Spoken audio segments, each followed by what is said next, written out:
Nature.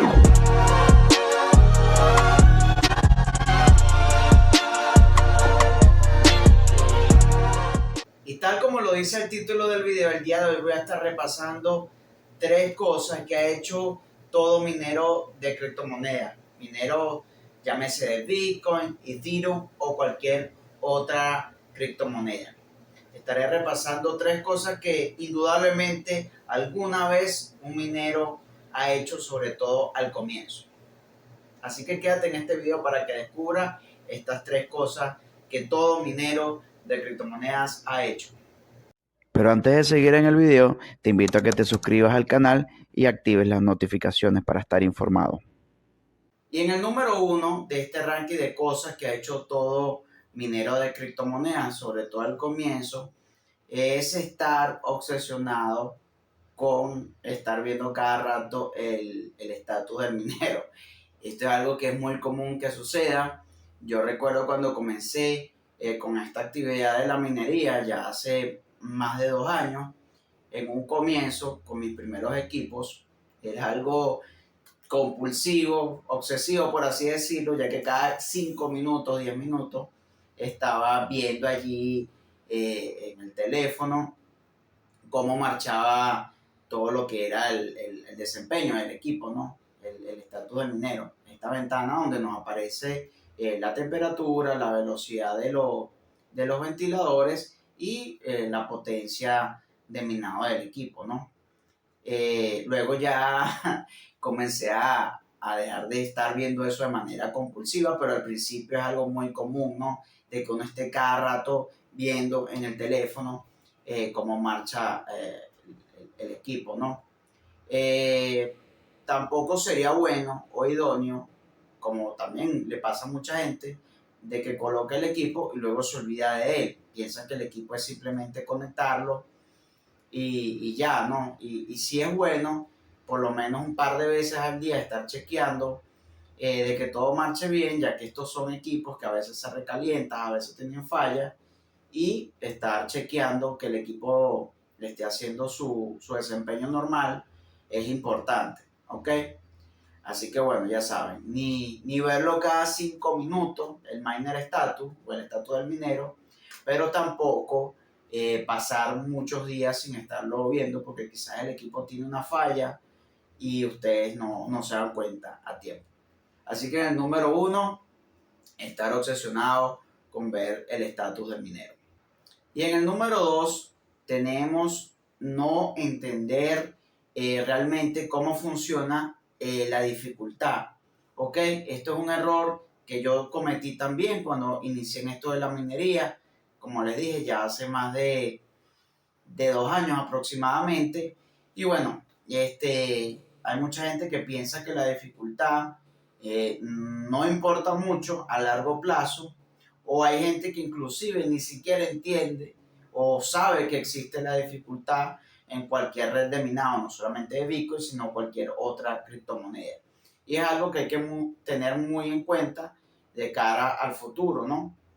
Yo, por ejemplo, cuando comencé a mediados del año 2021, coincidió que justamente el gobierno chino había prohibido lo que era la minería de criptomonedas dentro de su territorio nacional, y en ello derivó a que todas estas grandes industrias, todas estas grandes compañías de minado que aportaban mucho poder de cómputo a la red, tuvieran que parar casi que de la noche a la mañana, y ello contribuyó a que los mineros que seguían conectados tuvieran un alza en su productividad, es decir, que tuvieran una ganancia económica mayor. Luego de esto, finales del año 2021, también Bitcoin alcanzó máximos históricos y fue obviamente perfecto para los mineros que estaban allí, ya que por aquel entonces, por ponerle un ejemplo, un S9 generaba más o menos $5, ¿no?, de ganancia neta, lo cual es una locura de pensar a día de hoy. Luego, obviamente, después de este incidente en China, los mineros conocieron o consiguieron, mejor dicho, otros países donde llevar sus operaciones de minería industrial, y obviamente allí volvió a subir exponencialmente lo que era la dificultad. ¿Ok? Así que bueno, eso es algo a tener en cuenta, ya que afecta de manera directa lo que es la minería y que quizá yo sabía o lo entendía, pero no lo entendía totalmente, ¿ok? Así que en segundo lugar, pondría no entender realmente la dificultad. Y bueno, otra de las cosas que ha hecho todo minero en esto de la minería de criptomonedas es querer modificar los hardware para que minen más. Ya de esto hay muchas maneras de hacerlo.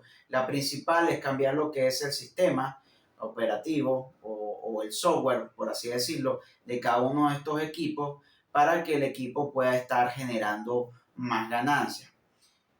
Yo no estoy en contra de esto personalmente, pero sí pienso que no tiene del todo sentido cuando se tiene pocos equipos. Y explico por qué.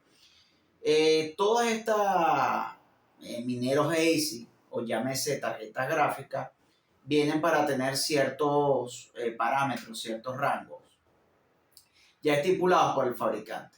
Si ustedes agarran y lo modifican y lo llevan al límite, sí está bien, el equipo, el hardware, lo va a soportar, pero a cambio de qué?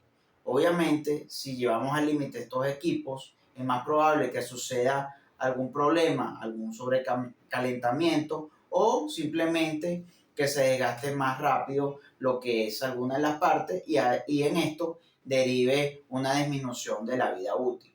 Entonces por eso es que no estoy muy de acuerdo con hacer estas modificaciones. En un comienzo, con algunos de mis equipos, estuve a punto de hacerlo, pero luego me decanté por no hacerlo porque me parece que si el fabricante hace un equipo de cierta manera, modificar ciertas cosas y llevarlo al límite no me parece del todo bien. Ojo, como les digo, es mi opinión personal.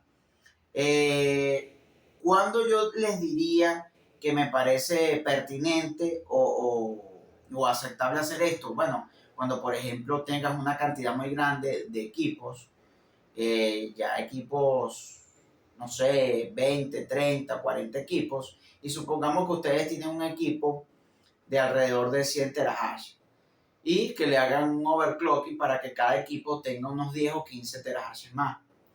Si haces esta modificación a esta cantidad de equipos, estamos hablando de que la ganancia que vas a tener va a subir considerablemente. Entonces ya allí tendría sentido hacer una modificación porque vas a tener una diferencia importante en tus ganancias.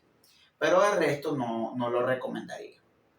Así que en este número 3, modificar los equipos o lo que es lo mismo, hacerle overclocking para que rindan más. Y bueno, esto ha sido las 3 cosas que todo minero ha hecho en esto de la minería de criptomonedas. Algunas muy comunes, otras quizás no tan comunes, pero que seguramente tú que me ves alguna vez has hecho alguna de estas 3 cosas. Espero les haya gustado este video. Si fue así, los invito a que me den un gran like. Con ello me apoya mucho a seguir creando este tipo de videos. Y si tienen alguna duda o comentario, háganmelo saber aquí abajo en la casilla de comentarios, que yo estaré encantado de responderles. Y si les ha gustado mis recientes videos, no solamente de criptominería, sino de criptomonedas y finanzas en general, los invito a que se suscriban a mi canal y estén al tanto de toda esta información. Por acá se despide como siempre José Rodríguez. Chao.